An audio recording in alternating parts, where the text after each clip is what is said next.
Women like to be led. They want to be told sometimes, hey, I want to go to this restaurant, or let's take you here and surprise you. And that's the reason in the beginning you try to impress the girl, and you get the girl, and you do everything. Even though she tells you no in the beginning, you're going to push and get her because, that's just it, because you want that. You're hunting for her. As a man, you're hunting for her. But the thing is that we get civilized later on, and we're programmed to say no in the very beginning at everything. What it is, Brad Lee, back again with another episode of Dropping Bombs. Today in the studio, folks, I got a real treat for you. Jacqueline Elliott. How are you? Great. Thank you for having me. Thanks for the show. Pull that up as close as you can get it. If you guys don't know who she is, she's the CEO of the Elliott Group, actually. So a lot of people, a lot of times, see Andy instead. Andy's her husband. They don't see Jackie as much.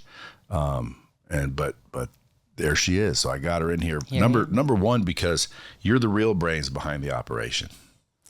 Yeah. You're the heart of the operation. That's for damn sure. We do talk about that a lot. Yes, for sure. Now, I know that you're not used to being on podcasts and being interviewed. Are you nervous at all? No, I'm not nervous. At all? No. You sure? No, actually, I like this. This is different. Usually we hang out and do different things. So this is awesome. You guys can follow her at official Jacqueline Elliott, JACQUELINE, and Elliott's ELLIOTT. Anyway, welcome to the show. Let's talk about what like makes you tick. You know what I mean? You're very passionate. I've noticed over the last couple years that you're always on and focused. How do you get like that? Well, it took a lot, obviously. Just being married to a guy like Andy Elliott is a job in itself. But we went through a lot of different things, coming from just an upbringing of a lot of pain and a lot of hurt. I would say I was born. What kind of pain? What are you talking about? Well, I was an introvert. I was a shy kid. That's not painful. What do you mean pain, though? Get to the juicy stuff. Get to the juicy stuff. Okay, well, You grew up in Mexico? I did, but I was born in California. I moved to Mexico when I was a kid. I lived with my mom at first. My mom is one out of 14 children from Mexico. And when my parents got divorced, I stayed living with my mom.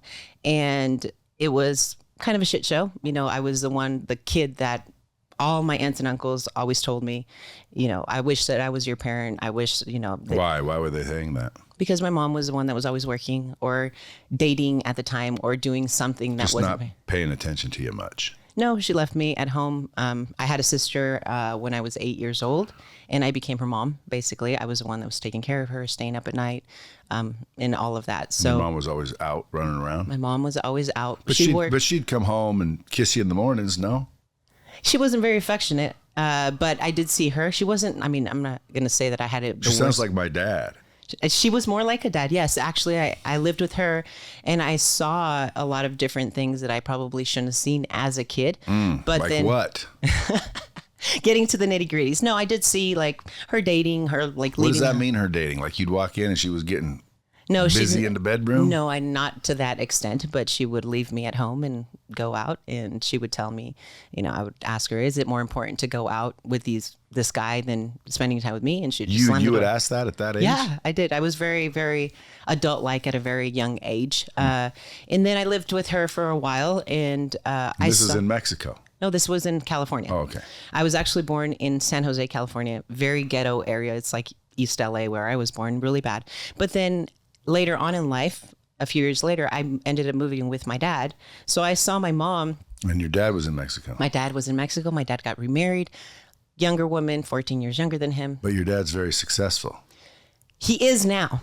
When I was growing up and I moved with my dad, I experienced knowing what failure was. He was a failed entrepreneur. He always had businesses, but he would fail over and over and over. So he tried different ones growing up. So I learned, I guess, the hard way, but also was very good for me to see failure. You read my book? I have read. I read your book. It's actually a really good book. I recommend. You just did a copyright infringement. I did. Yeah. You can find me. You said I learned the hard way. I did learn the hard way. I can't use hard way at all. That's why I named it that. Yeah. It's because everybody always says it. Yeah. You know? It's true. It's like, dude, you're going to learn the hard way. Yeah. And then you find them. I didn't mean to interrupt you, but I'm famous for it. So I know. It's a really good book. It throws curveballs at people. Exactly. But living with my dad was actually a blessing. Going to Mexico and growing up, I went from the worst schools in California to going to private school there. So it was a very different upbringing, but I did see failure. My dad started over and over and over. Now he does very well, but it was not until I was out of high school that his business really kicked off. But I saw that. So I became very ballsy, very business oriented, but I also was really cold. I was cold in the sense that I grew up with my mom, like not really thinking about different things, learning how to prove myself. I didn't want anybody to feel sorry for me growing up because I lived that when I was a kid. People always were like, hey, I wish I was your mom. And I wish I could take care of you. Like, why aren't you mad at people because you went through this? And I was always just like, look, quit feeling sorry for me. I hate it. I mean, the worst thing you can do for me now is feel sorry for me at anything. So I don't really talk about complainers. I mean, I'm like all over that. But growing up with my dad, seeing that failure, I became very ballsy and started working at a very young age. I went to school. I also had different jobs. I grew up really fast and learned how to make money at a very young age, but I wasn't afraid of anything. Fast forward in life, went to college, did all the stuff, then went to college and did all the stuff. See, what's all the stuff? You just blew past that part. Yeah, well, I grew up and, went to school and also had jobs. So I learned how to make money, but school. Where were you living? I was living in Mexico. And then now again, when I think of Mexico, I think of the beach towns I visit. Yeah. Was it that? No. The town I grew up in, the city I grew up in is called Hermosillo, Sonora. Is it a beach town? No, it isn't. It's about an hour or so from several beaches. Is it like nice. Big? It's big. Yeah, it's over 1 million people. Okay, because every time I think of Mexico, I just think of some like little cartel. Yeah, I think of like a little, sleepy town. I need to take you there. It's a very nice place. Where little kids are running from, house to house down the street, kicking a soccer ball. Yeah, there's dust and tumbleweeds. No, actually, Mexico is for a lot of people that don't know Mexico, Mexico is like you either very poor. There's no middle class. So you're either rich or you're poor, right? So growing up, I was in that level where my dad was always like an entrepreneur. Even though he failed over and over and over, he still managed to put me in a private school, and we were kind of growing up that way. But in Mexico, if you grow up with the wrong last name or you don't have connections, like there could be the most beautiful, you can be the most beautiful girl in the world, right?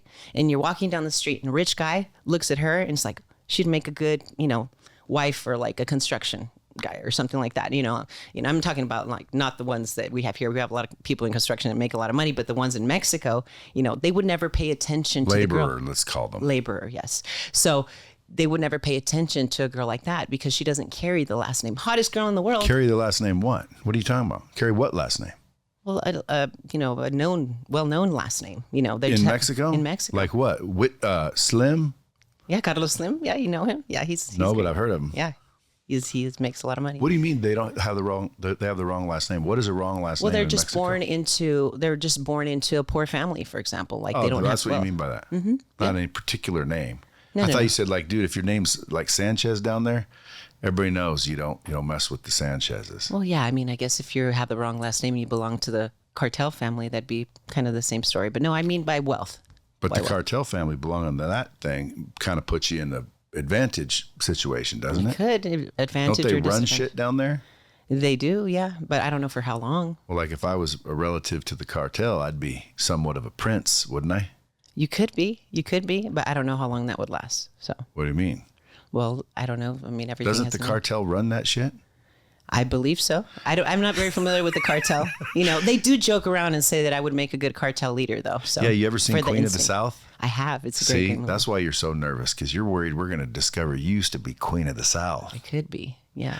You probably could be. That'd be funny. I'd be really good at hiding bodies in the desert. You'd be a boss drug dealer, that's for sure. And you'd be, if you could be ruthless though, you're too nice. You wouldn't tell people. That's because you haven't seen me pissed off. Get rid of the bodies. I have that Mexican hot blood in me that if you do get me pissed off, you don't want to do that. Well, I've never seen you pissed then. No, not much pisses me off. I was gonna say, do you get pissed? Yeah, I do. Like pissed? Yeah, I do. I don't stay pissed. That's the difference though. Like I'm very hot blooded, so that will do something or I'll explode very fast, but I get through things really, really fast. I don't believe in walking on eggshells. So if you do something to piss me off, I will let you know. I won't think, oh, I wonder if Brad did this to me, or I can't believe that he did this, or I won't talk smack behind your back, but I will tell you, and then we'll get over it. We'll fight for a minute, maybe, or whatever, and then we're fist good. Fight? You can, yeah, what? No, not fist. I actually have never been in a fight in my life. That's good. Yeah, physically. You're physically capable of protecting yourself. You look incredible shape. Do you work out nonstop with Andy all day, every day? Not all day, every day. Believe it or not, it's something that I grew into. Matter of fact, weren't you the one that kind of instigated Andy into being more fit? I did instigate him to a point because, okay, so being from Mexico, I mean, there's a lot of Mexicans that work out, but the typical Mexican doesn't work out. Like it's not something, it's newer. See, now, if you weren't Mexican, I'd say, dude, you can't say that, but you're Mexican, so you can say it. No, I can't say it, but the truth is there's a lot of good, I mean, so many athletes in Mexico now, but back when I grew up, or at least my family, they weren't interested in working out. You look at them and they're just kind of like small frame, like little, so I didn't really know about working out. I didn't even know what a dumbbell was. I mean, honestly, I really didn't know. But Andy, he has a family and his family has tendencies to be on the obese side. I mean, they're between 300 to 500 pounds, most of them. Dude, so that's he has huge. Yeah, that is pretty big. So I mean, once you hit 300, unless you're like, really tall,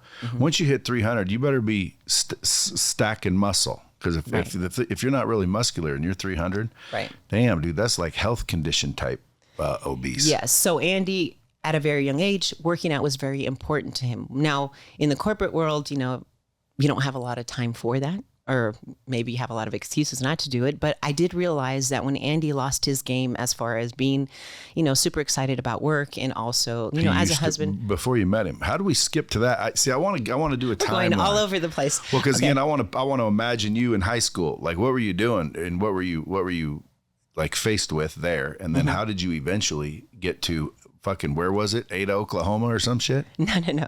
Well, I went to college, as an exchange student in Spain. And then after that, I came to Arizona because I had family in California. Now, this is way before you knew Andy. This is way before I knew Andy. Yeah.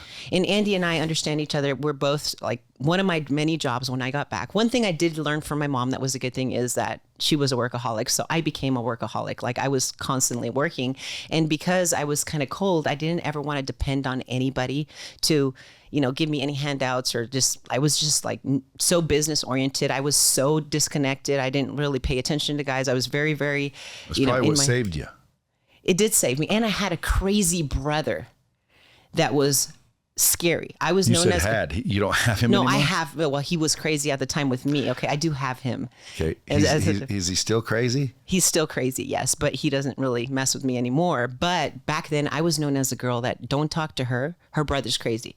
And he would drive guys away from me constantly. My whole entire childhood, like nobody ever talked to me. Nobody looked at me. Now you look back and think, that's probably a good thing. Now I do, now that I'm a mom, because when I got pregnant the first time, I was like, oh, I need to have a son. But back then I was like, man, nobody would talk to me. School projects, I had to call the teacher and be like, I can't do any school projects with boys. I had to do the whole thing for the whole team. Well, what would your brother do? He crazy stuff. He chased him around with the guns. I mean, all of this different stuff. So they knew not to talk to me. It was insane. So, I mean, there's a good thing, I guess, that I wasn't. You were a bit of a lonely youngster. I was very lonely. Yeah, but no, not lonely. Friends? I was a loner. You didn't have friends? I always had friends. I always had friends growing up. I always had, hung around like the cool kids, I guess. But I was kind of like the nerdy cool kid where I was like. So what would you do on the weekends? Nothing? Well, I hung out with girls, but I wasn't allowed to hang out with guys. So what would you do on the weekends? Gosh, I mean, I don't know. I worked a lot. I mean, I started working when I was really, really young. I started working at 14 and, in Mexico. So you've been straight biz since day one. I was almost too much. So you need to relax a little. I need to relax. Now that I'm, about to be 42, I'm like, yes, let's have some fun because I really didn't. I mean, I grew up really fast because I had to basically become a mom to my sister. And, I started working and I was honestly a really cold person. So I grew to be this person that was in business and I developed wealth at a very young age. Like I had homes, I had cars, I had all this stuff before I met Andy that meeting him was really, really hard. And actually I wasn't tolerant to anything. Like I was the one that was like, oh, it's my way or the highway. You know, it was just, I was a problem then. So. Okay, now let's start right there. So you're at a car dealership working with Andy. No, not yet. Where do you meet him? Well, I started at a car dealership in Tucson, Arizona. That was before I moved to Oklahoma. I started there, and that was one of 3 jobs that I had. I did other things as well. So I started as a customer relations manager, you know, when they used to call and ask for, you know, customer service, you know, you want completely satisfied and all that. So I used to come in and just for sales and service and ask, you know, customers to give these reviews or surveys to the salespeople. And I started doing that. And one day I went and there was an emergency. I guess one of the receptionists had an emergency with their kid and she was crying. And I'm like, what's going on? So she's like, my son had an accident. I got to leave. So I go and I sit down at her desk, you know, to cover for her.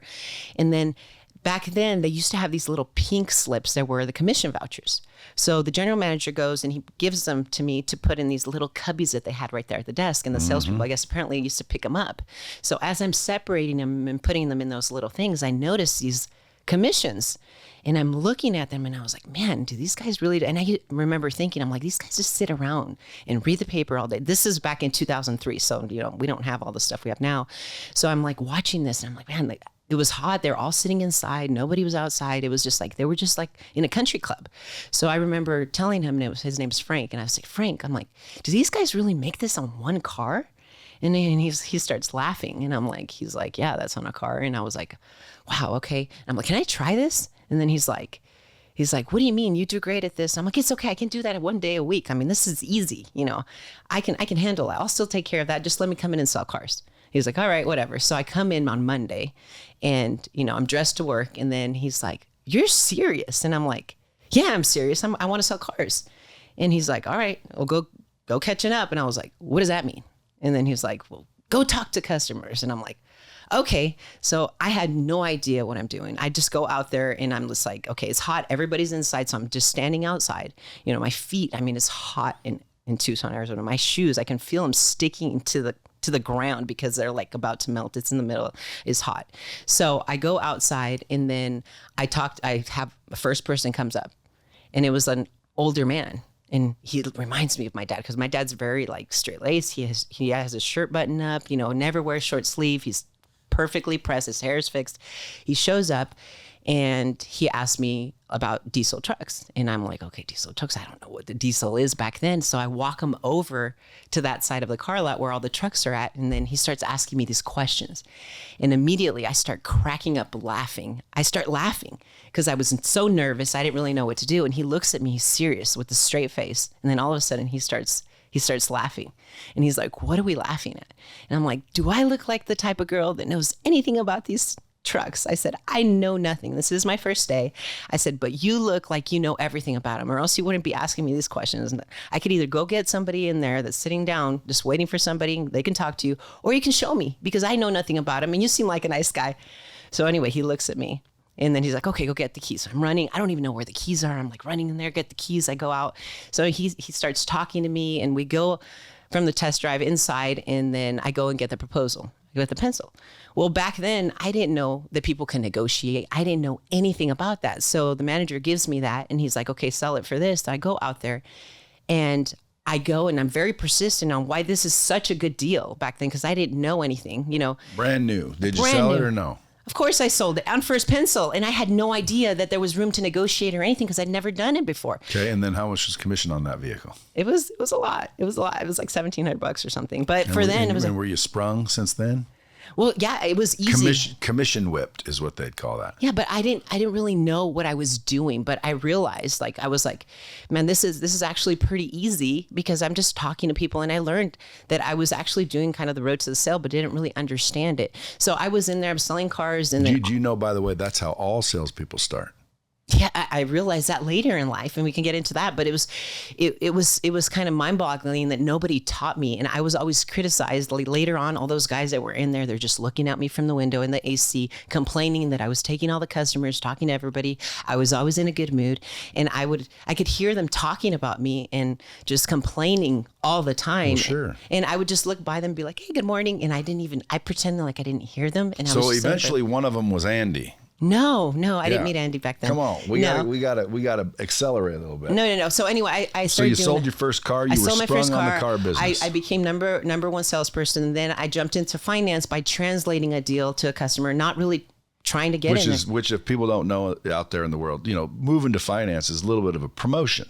It is a promotion. Sure, but it is. I was translating, and then all of a sudden, finance manager. Well, I wasn't a finance manager. At first, I was just translating the deals because I was the one that spoke Spanish. So they moved you in there as a translator? Well, I would just translate the deals, but then all of a sudden the guy started calling in and he wasn't there. So I started taking all the turns, and then all of a sudden my per copy was higher than them. Now you're in finance. I'm in finance, then I became a finance manager, but then I was a finance director. So then I started excelling. So getting deals bought at the bank. See, most people listening that aren't in the car business, they wouldn't even know what those mean. Exactly. Finance managers, are the ones you sit in front of and they sell you the warranties and explain your payments, et cetera, do the paperwork. Finance directors get the banks to buy your roach's ass. Mm-hmm. Some of them with bad credit, you'd have to call the bank and give them stories. You're selling the bank now. Yes. And you would also get banks to sign up. Okay, so you moved up through the ranks. This is still in Tucson. This is still in Tucson. You're not dating anybody. I'm not. I was a workaholic. So what I did when I would start letting that noise from all those other people complaining, I went and I got into debt. I really don't even know. You got into debt, you said? Debt. I bought my first house. And then in Tucson, I bought a 4-bedroom house with a pool, way bigger than I needed. But I knew that I needed something to just keep me under the gun, to not let those outside voices like mess with me. So I went and I got into debt, and I started doing well, and started making money. But I had that, and I would have my family come and visit, and then they would leave, and then whatever I had, So I started just putting pressure on myself. I was 22 years old. So I was young, 21, 22, around that. And then after that, what happened, I was doing really well, and I was making money. I had all this stuff. And then I got 2 rental properties, and I started kind of investing into real estate. And I don't even know how I qualified back then. They would qualify anybody. Like if I tried that with the type of history that I had back then, there's no way the bank would qualify you. Yeah. But back then I did, and I don't even know. I still have no explanation of how I even qualified, but I got all that stuff. So I went in and I took a class. I went to finance school. After I had been finance and finance director, I went to finance school in Oklahoma. So I went there, and I remember then talking in the class, and they were asking about like what we did. And I was the only one that had a house. I had the nicest car. I had all this stuff, and I made the most money in the room. But then they put me in a room to overcome objections and do a presentation. And I felt like I was the worst one in the room. I felt like I wasn't qualified. So even though I was doing well financially, I just felt like I had the gift of gab, and I was good with customers. I was nice to them, and they were buying despite of my ability of being the best. And that ate me alive.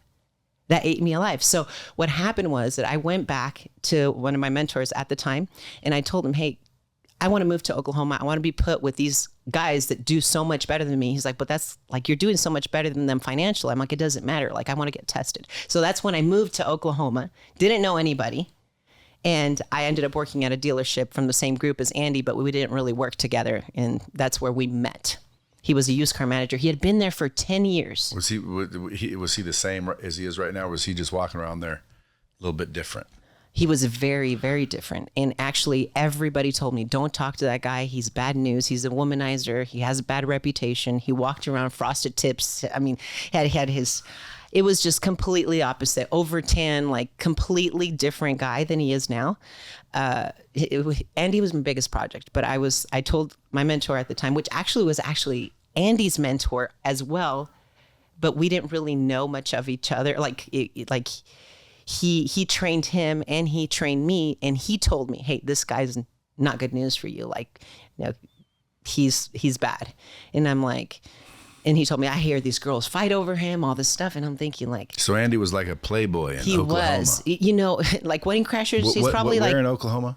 He was in Norman, Oklahoma City. Yeah. Norman. Yeah, exactly. Like, dude, like that. How big is that?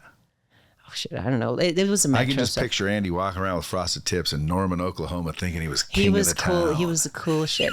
But anyway, I told him, I said, do I look like the type of girl that puts up with any shit? Like, and he's like, no, you're not. Do I look like the type of girl that fights over any guys? He's like, no, you do not. And I'm like, okay, I'm the type of girl. If he does something to me, I'm out. And but did he ask you out or something? Andy? Yeah. No, well, after we started talking, I was actually. Well, you start talking because you're working together, but at some No, we point, didn't work together. We didn't start talking until after we didn't work together. Like I got offered a job as a finance director at Harley Davidson. So that's when we actually started dating. I never dated anybody at work. So you weren't working there anymore? No. But he was pursuing you? Yes. So eventually you said yes. Yes, I did. But I drew a hard line.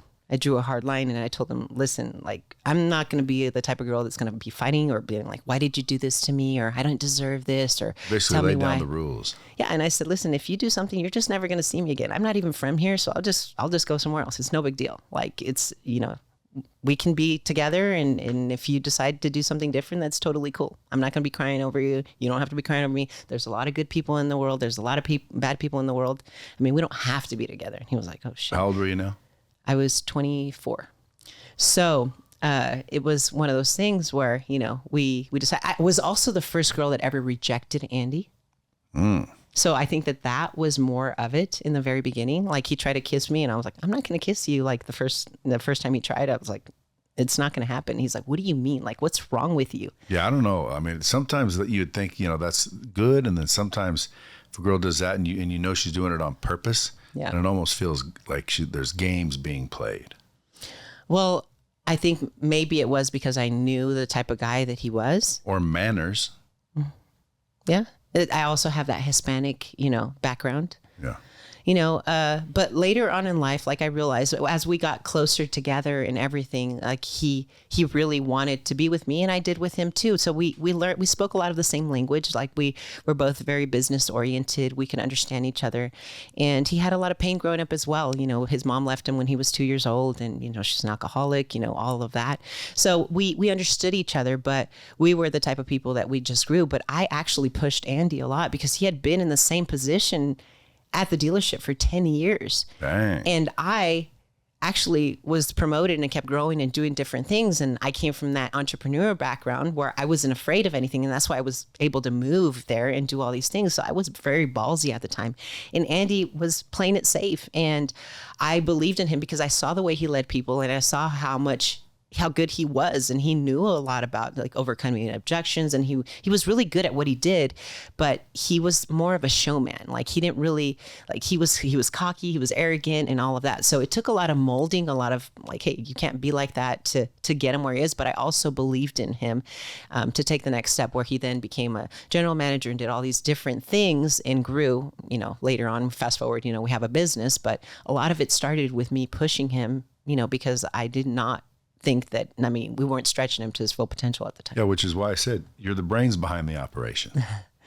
Well, it came from both of us. A lot of it, and with our marriage, we went through a lot of different things. It was very difficult in the very beginning because we were both kind of alpha. A lot of people are like, well, you're a woman, alpha. And even if you are alpha as a woman, you want a man to be alpha and lead, So I think if Andy would would have become sub-alpha.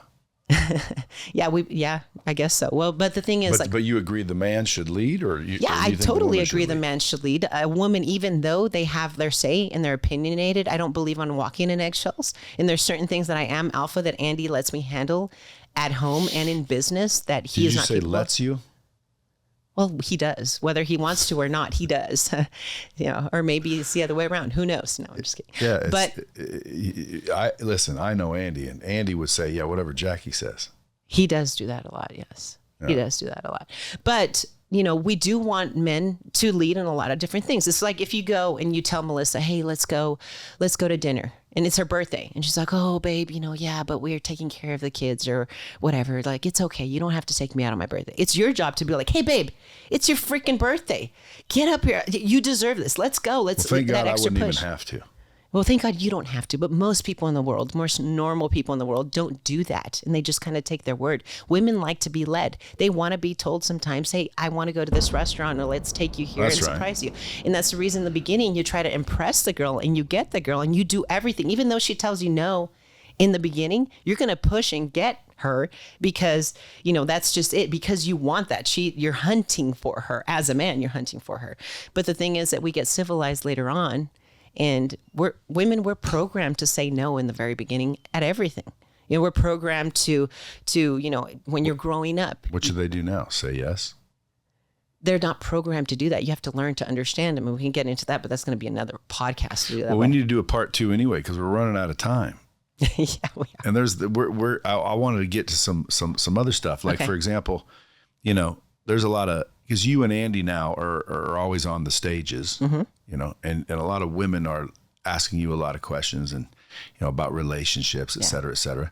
So like what bombs could you drop on that? Well, because right now there's a lot of entrepreneurs out there and they're, should I get married? Should I not get married? People ask me all the time and it's like, commit, yes. Get married, I don't know.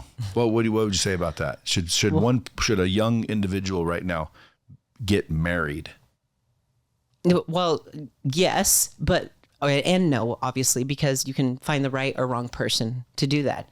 A lot of times we find the wrong people that probably don't have the same likes and wants or goals as the other. But a lot of times, a lot of guys ask me, my number one question is, hey, Jacqueline, how do I get my wife to support me the way you support Andy? And I always think about this, and I always tell them, what is it that you talk about when you get home? Like, they let the newness wear out of their relationship. They're like complaining, like they're, I'm so sick of my boss. He made me stay late at work, or I dealt with these customers nobody can qualify to buy, or man, this product sucks. And they complain. They don't save that special. Don't you hate being around people like that? I do hate that. I really do. And we do that. And then all of a sudden you're like, or we get too comfortable with our wife. We get home, instead of like saying what you love about your job or your career or your business and what you do to help people and change people's lives. She wants to see her man fulfilled. Like, she wants to see him happy. Like, there was a time in our life, for example, that Andy was very focused on in every business out there. And the reason why we go up on stages and the way we talk and we're together is because the message out there most of the time is, put your family aside, work hard for them, your wife needs to be the queen and give her a nice house and all that and let her take care of the kids and all that. And then you go chase the world, but put in all your time and leave your family last. We believe in having it all. You can have it all. And you actually build it. It's a little harder, but you build a solid foundation where you're going to have your wife and your family support you. See, we're very open about what we talk about and we chase the same dream. The reason why we were able to start a business is because he told me, hey, when I get weak and I say I can't, you have to tell me that I am capable and that's not allowed. Or when somebody did you guys hug and cry at the time? Hug and cry. Did you say, I will, Andy, I promise?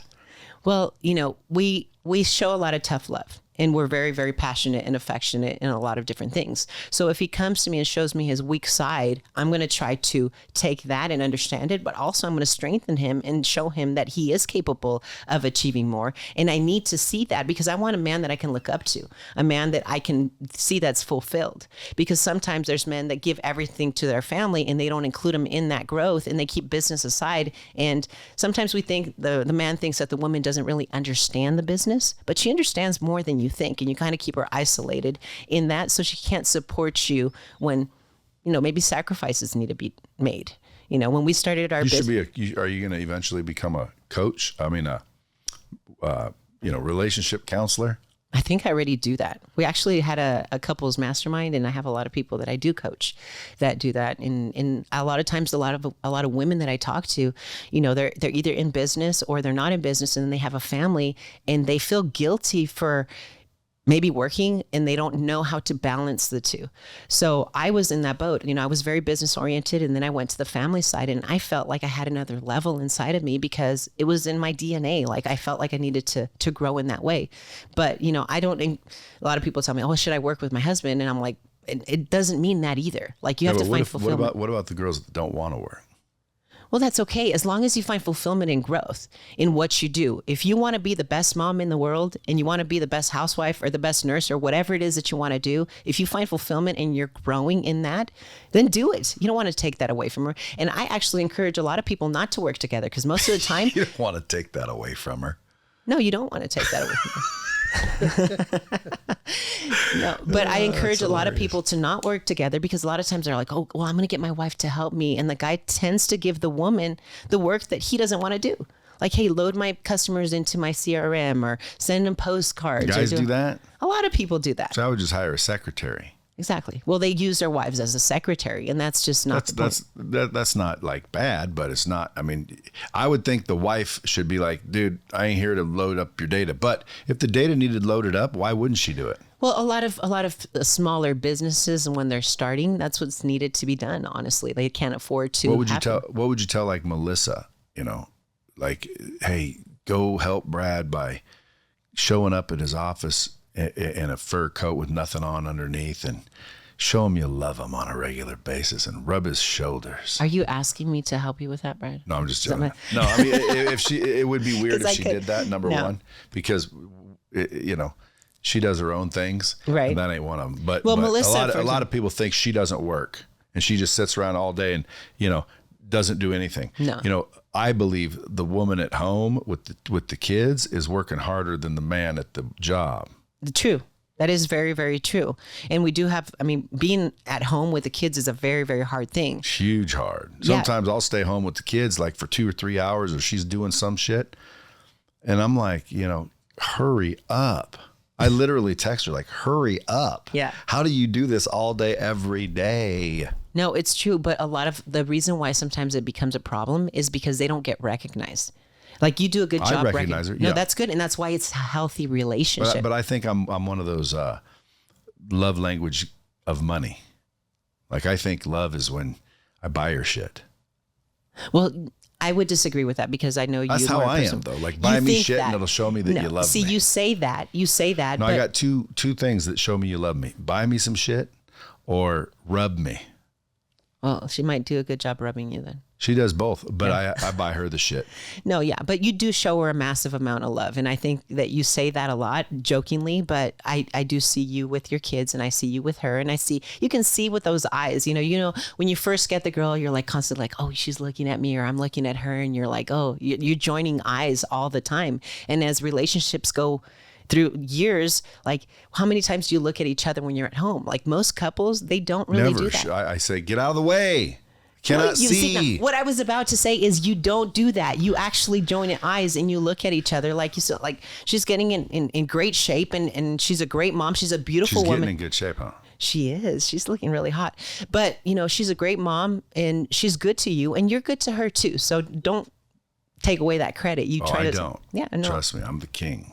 I'm King Louis.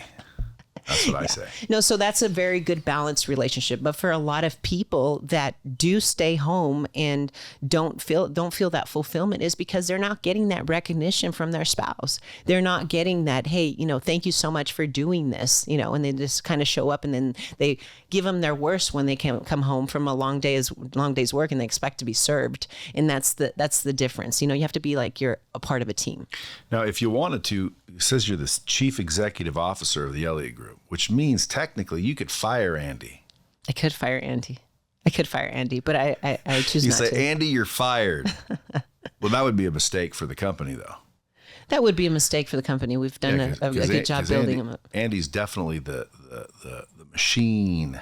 He is the a organization. Machine. He is a machine. He is a machine. I'm super proud of him. And we've gone through lots of stages through our business and everything. Like there was just showing the skill level in growing. But, you know, with the Elliott Group, there's a lot of things that were happening in the back end. You know, we understand the same language and, you know, in all of this trajectory, like I would go in and train as well. So I write most of the training material for that. He's just good on the camera and all of that. I'm not as good, I guess I would say. I'm getting better.